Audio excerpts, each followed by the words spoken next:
দাদা হিসাবে আমি সাফেরি সিদ্দিকী আমার দাদা পীরের সমস্ত ভক্ত মুরিদ মুতাকিদিনগণকে এবং আমার রাজ্যে আমার দেশের সমস্ত মুসলমান ভাইদের, আমার মায়েদের, বোনেদের আমি একটা মেসেজ দিতে চাই যে আমার দেশে আমার রাজ্যে মানে একটা দল বেরিয়েছে, সাম্প্রদায়িক দল, বিজেপি দল। আজকে সেই বিজেপি দল, সাম্প্রদায়িক দল আজকে ধর্মীয় উস্কানি দিয়ে মসজিদ মন্দিরকে কেন্দ্র করে, মাদ্রাসা মন্দিরকে কেন্দ্র করে আমার দেশে একটা দাঙ্গা লাগাতে চাইছে। আমি প্রত্যেকের কাছে অনুরোধ করব, ওই দাঙ্গাবাজদের পাতা ফাঁদে আপনারা পা দেবেন না।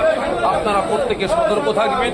আর বিশেষ করে আমি প্রত্যেকটা সংখ্যালঘু, বিশেষ করে আমার মুসলমান ভাইদের বলবো যে আপনার প্রাপ্য আপনারা বুঝে নেবার চেষ্টা করুন। কারণ বিশেষ করে যদি আমরা আমাদের প্রাপ্য বুঝে না নিই, তাহলে আগামী দিন আমাদেরকে যেভাবে এক শ্রেণীর নেতা মন্ত্রীরা আমাদের পুতুলের মতো ইউজ করছে, আগামী দিন আরও পুতুলের মতো ইউজ করতে আরম্ভ করবে। কারণ বেশ কয়েকদিন আগে দেখলাম আমার রাজ্যে বিভিন্ন জেলায় আধার লিঙ্ক ক্যান্সেল করে হিন্দু, মুসলমান, দলিত, আদিবাসী প্রত্যেককে কয়েক হাজার আমার মা বোন ভাইদের আধার লিঙ্ক ক্যান্সেল করেছে। তাদেরকে অসহায় বানিয়ে দিয়েছে। জমি থাকতে জমি বিক্রি করতে পারছে না, ব্যাংকে টাকা থাকতে টাকা তুলতে পারছে না, তারপরে ছেলে মেয়েকে স্কুলে ভর্তি করতে পারছে না, চাকরির পরীক্ষা জয়েন্ট লেটার এসে গেছে, আধার লিঙ্ক ক্যান্সেলের জন্য চাকরি জয়েন করতে পারছে না, ইত্যাদি ইত্যাদি ফেসিলিটিস নষ্ট হয়েছে।